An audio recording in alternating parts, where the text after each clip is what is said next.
dos irmãos.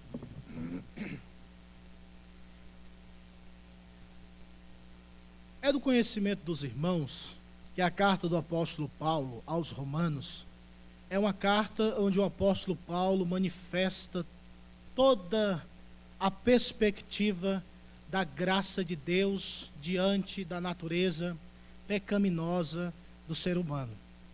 Nos capítulos que antecedem o capítulo número 8, Paulo apresenta a natureza do pecado, a força que o pecado tem, o dano que o pecado causou na raça humana, nos seres humanos, e a escravidão permanente daqueles que não foram libertados pelo poder do Evangelho de Jesus Cristo. Mas no capítulo de número 8, Paulo começa e apresenta-nos a certeza do Espírito de Deus agindo no coração daqueles que creem em Jesus Cristo, nosso Senhor. Paulo apresenta a força do pecado nos capítulos anteriores. Mas agora, no capítulo de número 8, Paulo apresenta a força do Espírito Santo na vida daqueles que são os eleitos de Deus. No capítulo 8, Paulo apresenta a certeza, a convicção, a autoridade, o poder do Espírito Santo em transformar, regenerar, libertar, adotar, justificar, regenerar, santificar e glorificar aqueles que pertencem ao Senhor. Mas no versículo 26 e 27, Paulo dá ênfase sobre uma realidade extremamente necessária para a vida do cristão, que é a vida de oração. Versículo 26 e 27 são os dois versículos que quero nesta noite tratar com os irmãos e aprendermos pelo poder do Espírito Santo sobre a oração eficaz. E nessa noite quero pregar a palavra de Deus tendo por tema a oração eficaz. E uma das coisas que eu peço a Deus é que Deus em Cristo, através de seu Santo Espírito, possa despertar o teu coração, o meu coração, os nossos corações, para que verdadeiramente entendamos o valor da oração e compreendermos que a oração eficaz é algo que necessitamos urgentemente. Primeiro de tudo, o texto nos ensina que a oração eficaz não é ou não se dá por intermédio de nós. A oração eficaz não se dá por intermédio de nós. Versículo 26, olhe para o texto. Também o Espírito, semelhantemente, nos assiste em nossa fraqueza, porque não sabemos orar como convém. Verdadeiramente, Paulo enfatiza que a nossa fraqueza, a nossa natureza pecaminosa, impede-nos de realizarmos orações eficazes no sentido de compreendermos cabalmente a vontade de Deus e rogar ao Senhor e pedir ao Senhor, clamar ao Senhor pela sua misericórdia. Essa fraqueza, ela se deu por causa do pecado. Fraqueza esta que reside em nossos corações se chama natureza pecaminosa. A inclinação para o mal, a inclinação para as coisas que não agradam ao Senhor. Verdadeiramente a fraqueza aqui apresentada é esta má compreensão dos ensinamentos do Salvador. Não entendemos totalmente a vontade de Deus.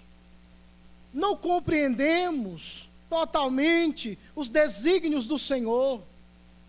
E por causa dessa fraqueza, por causa do pecado em nossos corações, na nossa vida, no nosso ser, é que não conseguimos orar como convém. A nossa oração não é saudável. A nossa oração por si só não é uma oração que nos conduz a um momento de íntima comunhão com Deus.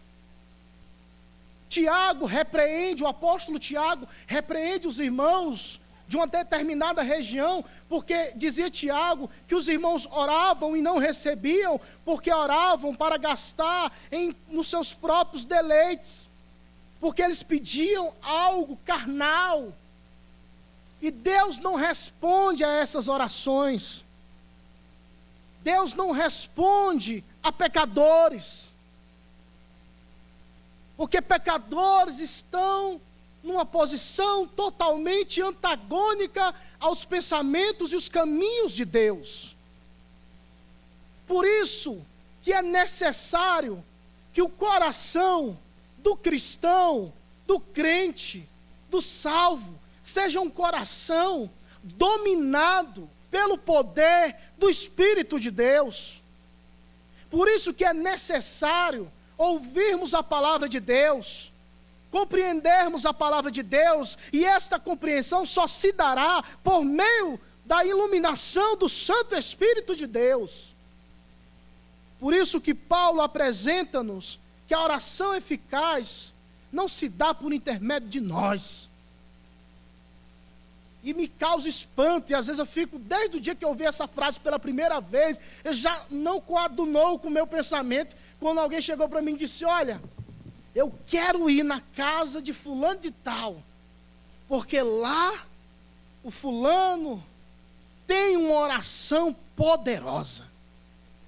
Quem nunca ouviu essa expressão, hein? Eu quero a oração do pastor, porque a oração dele é poderosa. Porque quando ele ora, até eu fico arrepiado. A oração da irmã tal, ali é poder puro.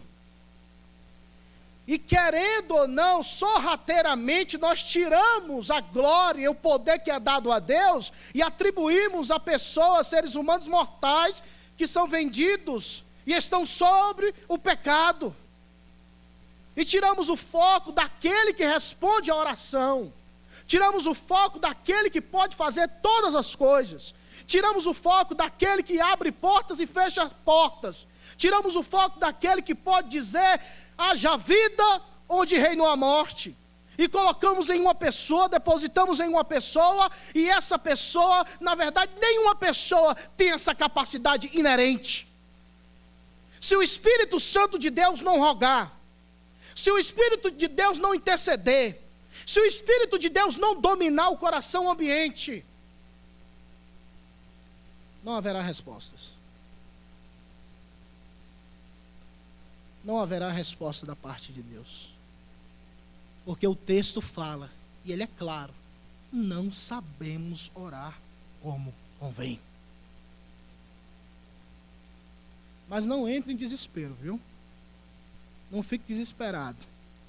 Porque Deus, o Deus da providência, o Deus provedor, no conselho da Santíssima Trindade, antes mesmo de serem criados céus e terras, Ele providenciou o intercessor.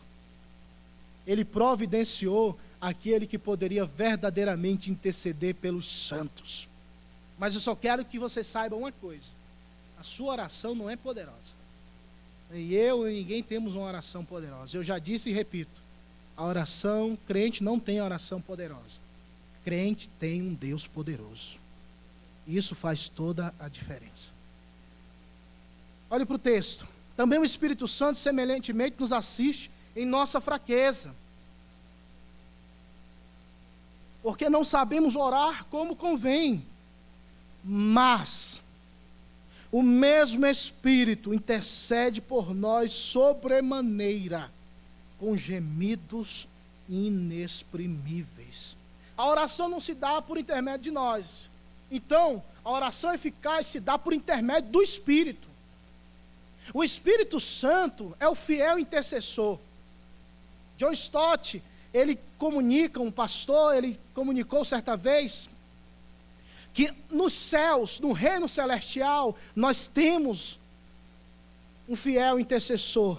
Nos céus, Jesus Cristo, nosso amado Redentor. E na terra, em nossos corações, nós temos o intercessor, que se chama Espírito Santo de Deus. Em nossos corações, o Espírito Santo de Deus intercede por nós, sobremaneira com gemidos inexprimíveis. Um diálogo que não podemos entender racionalmente. É uma expressão verbalizada pelo próprio Espírito de Deus, que o apóstolo Paulo enfatiza, que é inexprimível. Parece que Paulo quis dizer que não tem como expressar em palavras humanas. Todavia, o diálogo entre o Pai, o Filho e o Espírito Santo se dá de forma clara. Mas para nós que somos pecadores, não entendemos a voz do Senhor, não entendemos a intercessão do Espírito Santo de Deus de forma total. Mas Ele intercede por nós, Ele roga pelo seu povo, Ele intercede pelo seu povo. Saiba de uma coisa, meu amado irmão e minha amada irmã, existe Deus, o Deus Todo-Poderoso, que está no mais alto dos céus. E como está escrito em Hebreus capítulo 7, versículo 25, que o fiel sumo sacerdote, que é Jesus Cristo, vive eternamente para interceder pelos seus filhos. E essa expressão é profunda, que diz que ele vive para interceder pelos seus. Jesus Cristo está à direita de Deus intercedendo por você. Jesus Cristo está à direita de Deus rogando ao Pai pelo teu nome, pela tua vida, pelo teu caminhar, por tua santidade, pela tua comunhão com o Pai. E o Espírito Santo de Deus intercede também dentro da realidade física, horizontal, onde vivemos aqui neste mundo, nesta realidade. Porque verdadeiramente esses gemidos inexprimíveis são gemidos que não podemos entender. Existe uma ala no meio evangélico que diz que estes gemidos inexprimíveis são as línguas estranhas. A questão do costume de falar em outras línguas ou línguas estranhas. Mas Paulo em nenhum momento diz que aqui são línguas estranhas dentro do contexto bíblico. Por quê? Porque as línguas estranhas faladas, ou esse termo estranhas, as línguas que foram faladas na Bíblia, em Atos, em outros momentos, eram línguas, eram dialetos. Não era simplesmente um falar estático, verdadeiramente era um idioma existente. Porque em Atos 2 fala que várias pessoas de várias regiões entendiam que os apóstolos falavam em sua própria língua materna. E o tema da mensagem era as grandezas de Deus. Até o tema eles pegaram, porque ouvimos falar sobre as grandezas de Deus. E ainda mais que o texto fala que é algo inexprimível, ou seja, não tem como verbalizar, não tem como pronunciar. Paulo diz que esta pronúncia, ela é ininteligível para mim e para você, porque é inexprimível. É um diálogo íntimo, é uma linha particular, é um grupo fechado entre o Pai, o Filho e o Espírito Santo. E esse particular que o Espírito Santo tem para com o Pai, para com o Filho e para com o próprio Espírito Santo de Deus, é para interceder por sua vida. É para interceder pelo seu caminhar. Você está aqui hoje porque existe a pessoa bendita de Jesus Cristo que não cessa de orar pela tua vida. Pastor, ora por mim. Pastor, ora por mim. Presbítero, ora por mim. Diácono, ora por mim. Por favor, igreja, orem por mim. Independentemente do pastor, independentemente do presbítero, independentemente do diácono, independentemente da igreja, existe o sumo sacerdote que ora, intercede por você, E Hebreus diz uma expressão interessante que é de dia e de noite. E no céu não existe noite. O autor aos Hebreus está dizendo que ele não para de interceder. Ele não tem o horário de oração, ele ora sem cessar. Pela sua vida, por minha vida. E o texto continua dizendo, e aquele, versículo 27, leiamos o versículo 27 até a expressão vontade de Deus. Leiamos. E aquele que sonda os corações.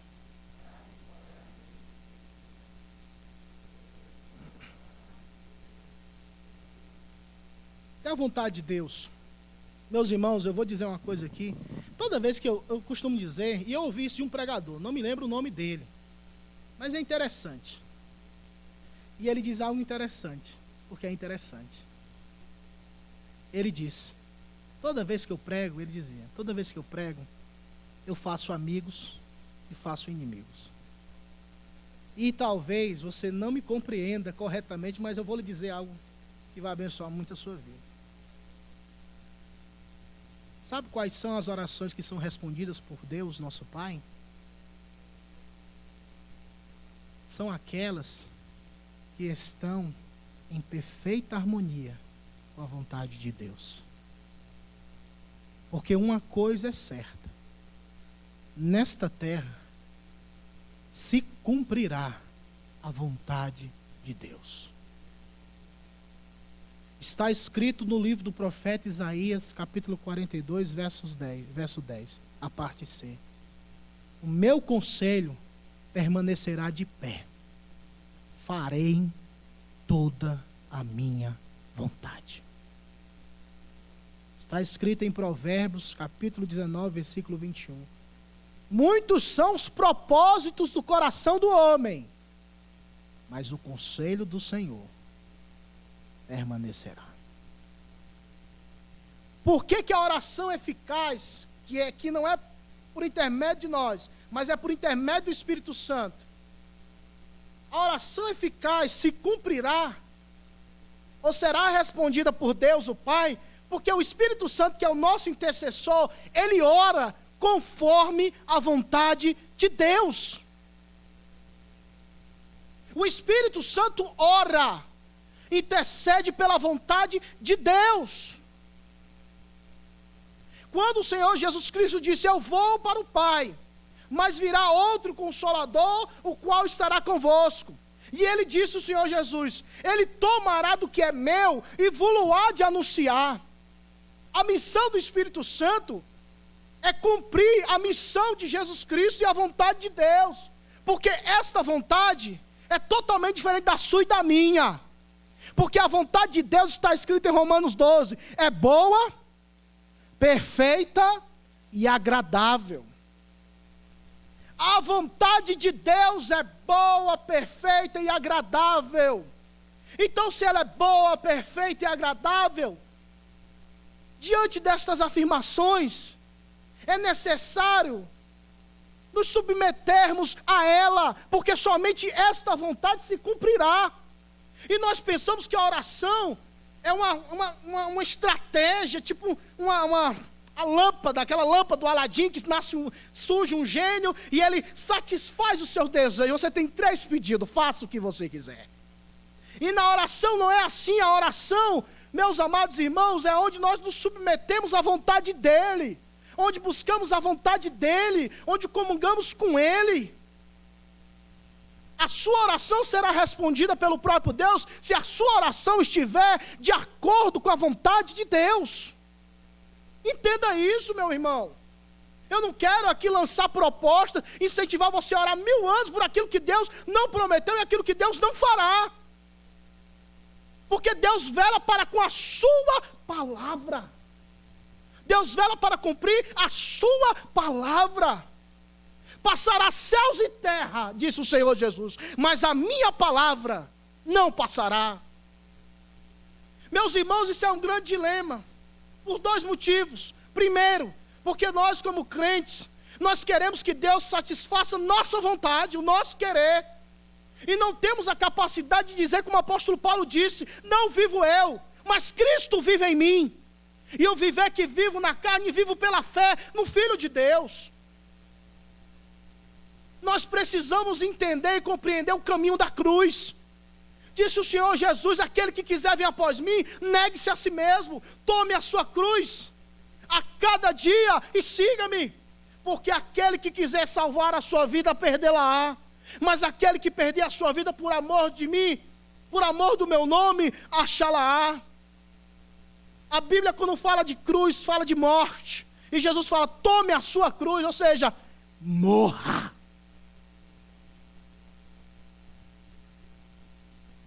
Quando a Bíblia fala de cruz, ela tem a força, a conotação de morte. Jesus Cristo está dizendo, morra para si mesmo. E todo dia, tome a sua cruz dia após dia. Meus irmãos, nós somos um povo que somos chamados à morte.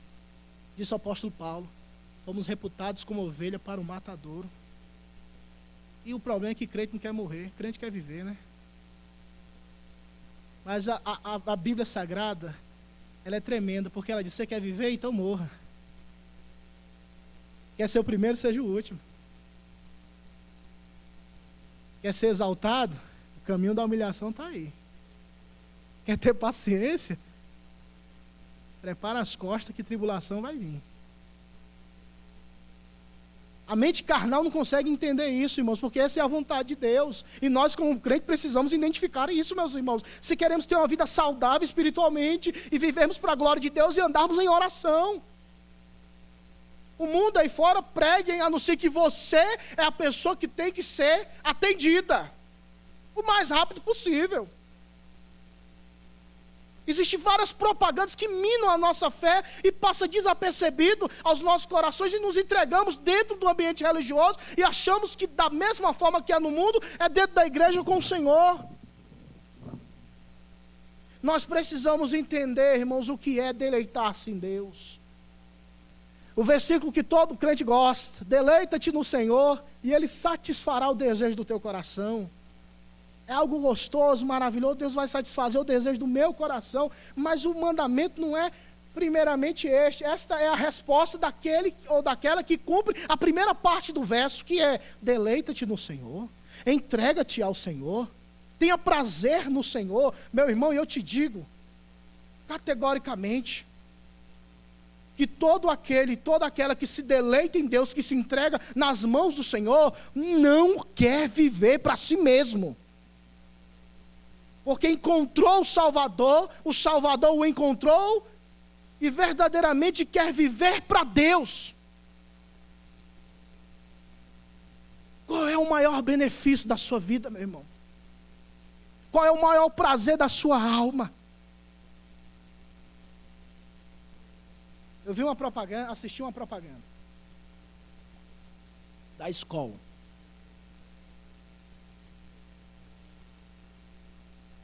A propaganda já saiu, né? O povo inventa cada coisa, né? O cara tem uma mente assim que eu vou te falar. E na propaganda da escola, eu acho que vocês se lembram dela. Diz assim, ó. Ela era assim, mais ou menos. Os caras estavam num barco no meio do oceano. Aí, de repente, uma baleia engolia os 3 amigos, ou era 4. Acho que vocês se lembram, né? Engolia. Eles ficavam desesperados. De repente, aparece dentro da baleia ali uma geladeira da escola. Aí os caras, tipo assim, no momento anterior estavam todo mundo desesperado. Vamos morrer, não sei o que e tal. Aí de repente aparece a escola.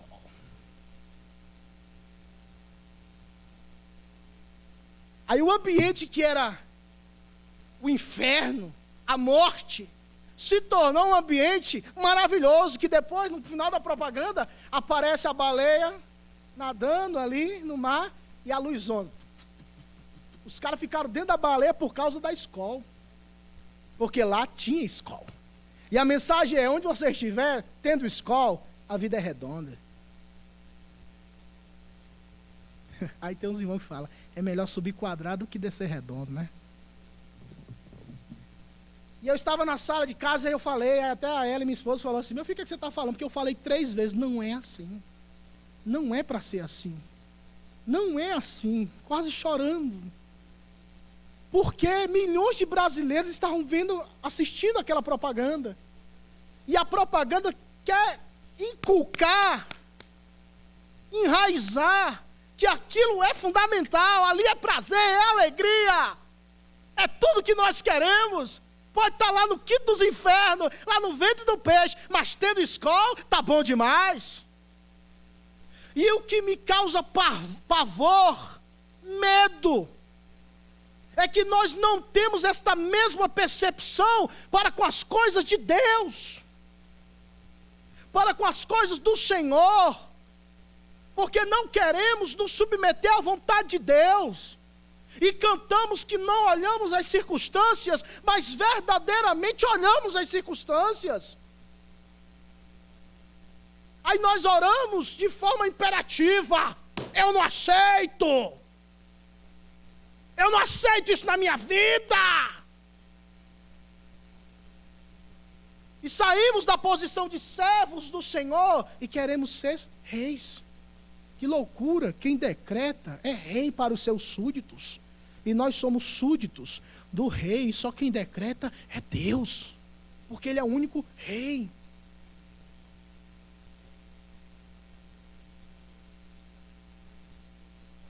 Precisamos, irmãos, crescer espiritualmente para entendermos essa perspectiva da vida de oração, da oração eficaz. Porque o Espírito conhece a vontade de Deus. Crente, tu conhece a vontade de Deus para a tua vida? Aí a pessoa fala assim, mas eu quero saber a vontade de Deus para A, B e C. Primeiro de tudo, cumpra aquilo que já está escrito. Pois esta é a vontade de Deus. Tem 7 expressões dessa ou mais no Novo Testamento. Pois esta é a vontade de Deus, a vossa santificação. Pois esta é a vontade de Deus, que em tudo dai graças. Pois esta é a vontade de Deus, que sofrendo, praticando o bem, sois abençoados. Tem várias expressões no Novo Testamento. Esta é a vontade de Deus. Então cumpramos a vontade de Deus, que já está explícita no texto, e tudo será um desdobramento em nossa vida. Por que o Espírito Santo ora de forma eficaz? Porque ele ora segundo a vontade de Deus. Eu tinha uma professora de teologia do Antigo Testamento em Fortaleza, mulher abençoada. E ela comentando sobre essa prática de oração, uma irmã chegou para ela e disse, irmã, ore por mim, eu tenho uma causa difícil nas mãos do Senhor. E a irmã disse, eu vou orar, mas você tem que me dizer o que é, porque ela disse que nunca ia orar para um crente se não dissesse qual era o problema. Ela falou, não, Deus sabe o que é. Simplesmente ore, disse, minha irmã, eu não vou orar se você não me explicar para mim qual é o problema. Mas ore, Deus sabe, eu sei que Deus sabe, mas eu não sei, então eu preciso saber. E a irmã orou, tá bom, eu vou orar porque eu quero me casar. Ah, minha irmã, que coisa linda, isso não é errado, por que você não falou logo? Não é porque o meu marido está noivo com outra menina, e eu preciso que Deus mostre que eles não são, o casal não é de Deus, para eu casar. A irmã olhou assim para ela. Irmãos, é cada absurdo, né? E a pessoa pede para Deus desfazer um noivado, que está ali trabalhando para casar, porque a menina quer casar com um rapaz, e ela acha que Deus vai responder a oração. É isso que eu estou querendo que nós entendamos, que a única coisa que será cumprida cabalmente na terra dos viventes é a vontade do Deus Todo-Poderoso. E olhe para o texto, olhe para a Bíblia Sagrada, olhe para o texto, capítulo de número 8, versículo de número 22. Vamos ler, meus irmãos. Leremos o versículo 22 e 23. Todos juntos do capítulo 8, versículo 22 e versículo 23. Porque...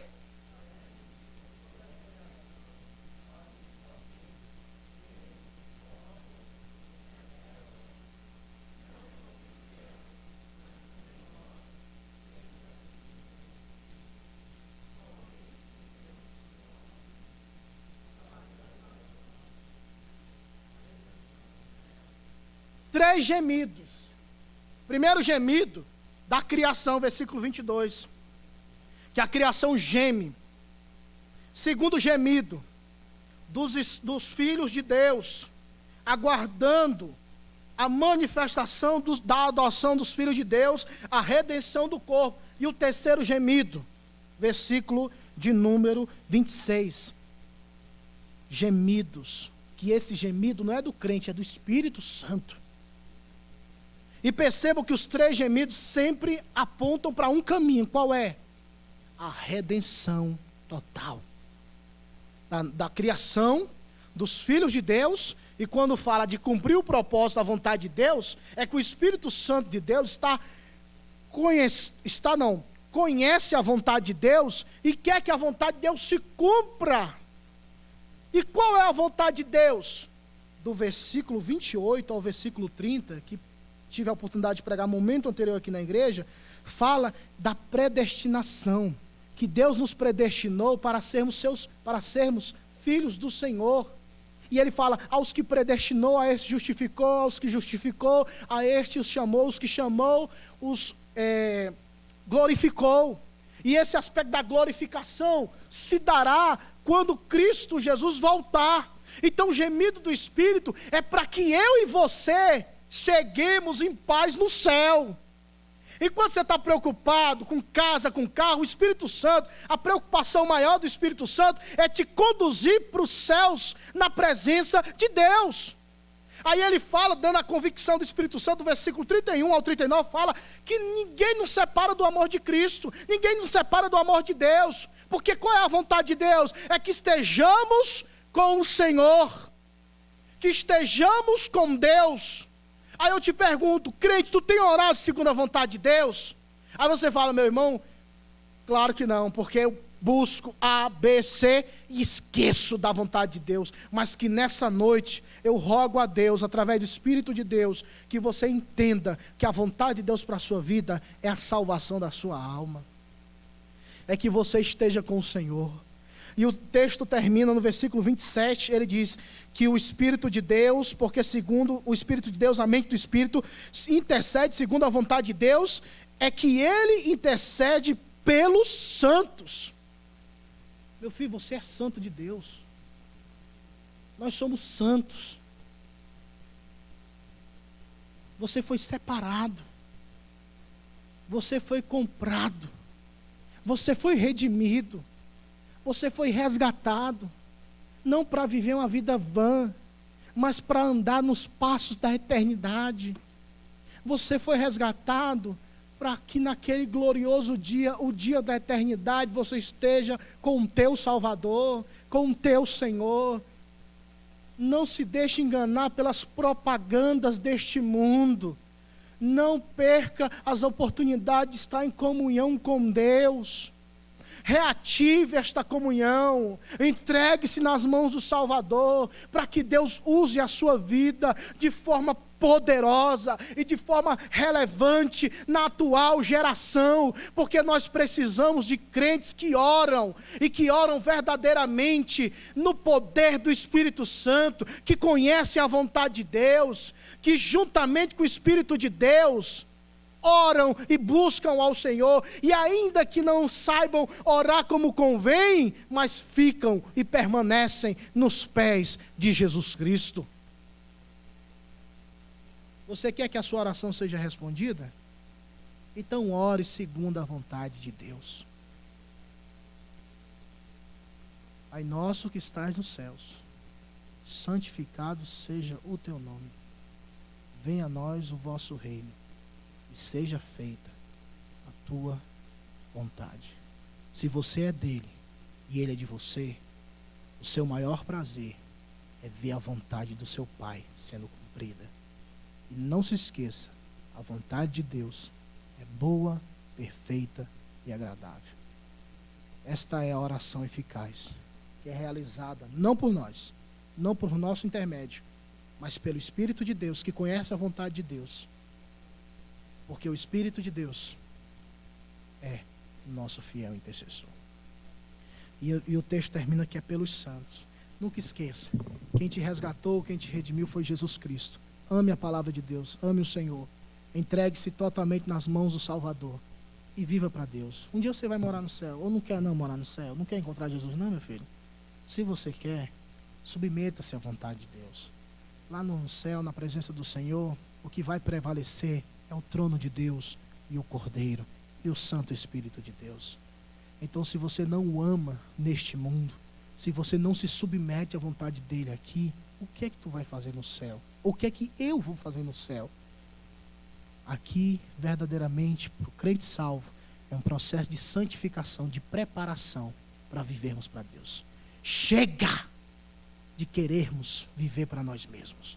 Chega de vivermos querendo que a nossa vontade seja cumprida. Chega! É hora de viver para Deus. É hora de orar segundo a vontade de Deus. É hora de trazer a glória de Deus à terra, através das nossas vidas, através das nossas orações, porque a vontade de Deus é que a glória do Senhor encha toda a terra, e é através de você, através da igreja, que Deus em Cristo estabeleceu, que a glória dele seja manifestada. A glória do Cordeiro se manifestará através da igreja, disse o apóstolo Paulo aos Efésios. Fiquemos de pé e oremos ao Senhor.